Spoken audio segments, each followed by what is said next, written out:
Next is de Broglie hypothesis. Hypothesis means this is simply an assumption. Actual में ऐसा नहीं होता, but ये assumption है. इसके बेस पे रिजल्ट जो आते हैं that is a fruitful results. Now according to de Broglie ने क्या कहा कि हर वो पार्टिकल जो चलेगा, a moving particle sometime act as a wave and sometime as a particle. हर वो पार्टिकल जो चल रहा है वो कई बार वेव की तरह बिहेव करता है, कई बार वो पार्टिकल की तरह बिहेव करता है. The wave associated with a moving particle is called matter wave और डी ब्रॉगली वेव. क्या कहा डी ब्रॉगली ने? हर वो पार्टिकल जो चलेगा वो अपने साथ क्या लेके चलेगा? एक वेव.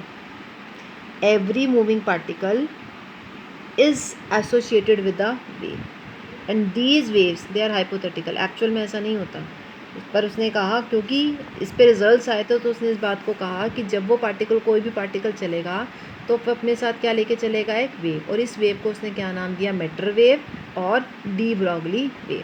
इस वेव की वेवलेंथ होती है लैम्डा, जिसको हम डी ब्रॉगली वेवलेंथ भी कहते हैं. Every moving particle is associated with a wave and this wave is called as de Broglie wave और matter wave. It has the wavelength named as lambda called as de Broglie wavelength, having the formula lambda is equal to h upon mv. Now we are going to take out this formula, we are going to derive this formula. Now we know that Planck quantum theory क्या कहती है? E is equal to h nu. Einstein mass energy relation पढ़ा हुआ आपने. E is equal to mc square. दोनों को equate कर दो. h nu is equal to mc square, दोनों एनर्जी. m निकाल लो यहाँ से, h nu by c square आ गया. हमें भी पता है मोमेंटम और फोटोन निकालो. क्या होता है मोमेंटम का formula? Mass into velocity. m is mass. You know that अभी हमने प्रीवियस टॉपिक में किया था कि फोटोन की वेलोसिटी कितनी होती है? Photon travel with the speed of light, time into c. m की वैल्यू यहाँ से पुट करो. h nu by C square into C. C से C cancel. h nu by C. अब ऐसा करो, न्यू को नीचे ले जाओ तो c अपॉन न्यू रह गया. c upon new is lambda. So momentum किसके बराबर हो गया? h upon lambda. तो लैम्डा क्या आ गया? h upon momentum. what is momentum? m into v. So lambda is h upon mv. We have come to lambda is equal to h upon mv. Lambda is equal to h upon mv. Now if v is 0, अगर v 0 है, अगर कोई body चल ही नहीं रही है rest पे, तो लैम्डा क्या होगा? Infinity. It has a D Broglie wavelength infinity. It has a wave, D Broglie wave which has a wavelength infinity. अगर वी इन्फिनिटी, बड़ी स्पीड से पार्टिकल जा रहा है, बहुत हाई वेलोसिटी से, तो लैम्डा 0 है. Means wave produce by the motion of the particles. Waves हमेशा कैसी होंगी? जो डी ब्रॉगली वेव्स हैं वो कैसी वेव्स होंगी? हमेशा पार्टिकल जब मोशन में होंगे तब आएंगे. मैंने कहा ना, जब को पार्टिकल चलेगा तो अपने साथ एक वेव लेके चलेगा. ओके, तो कैसी वेव्स होंगी? D Broglie wave. वो कहता है पार्टिकल किसी भी तरीके का होगा. पार्टिकल चार्ज भी हो सकता है पर अनचार्ज भी हो सकता है. जब हम इलेक्ट्रोमैग्नेटिक वेव्स की बात करते हैं तो वो कहता है क्या डिफरेंस क्या है? क्या डी ब्रॉगली वेव और इलेक्ट्रोमैग्नेटिक वेव्स सेम है? उसने कहा था कि जब कोई इलेक्ट्रोमैग्नेटिक वेव्स कब आती है? जब कोई चार्ज्ड पार्टिकल चलता है तो उसके साथ क्या आती है? Electromagnetic wave. जब कोई चार्ज पार्टिकल चलता है तो उसके साथ क्या आती है? Electromagnetic wave. पर जब कोई भी पार्टिकल चलता है तो उसके साथ क्या आती है? This is EM wave. उसके साथ क्या आती है? De Broglie wave. Means de Broglie waves are not EM waves.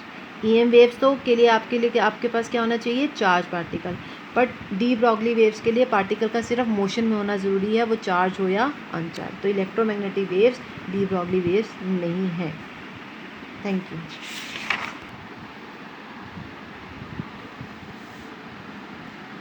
Now the next is D Broglie wavelength of an electron. अब हम इलेक्ट्रॉन की वेवलेंथ निकालेंगे. D Broglie wavelength. सपोज आपने इधर पॉजिटिव लगाया, ऊपर इलेक्ट्रिक फील्ड, और नीचे नेगेटिव लगाया, नेगेटिव प्लेट लगा दी. एक इलेक्ट्रॉन आया. इलेक्ट्रॉन क्या करेगा? चलता आ रहा है. It will go towards a positive plate.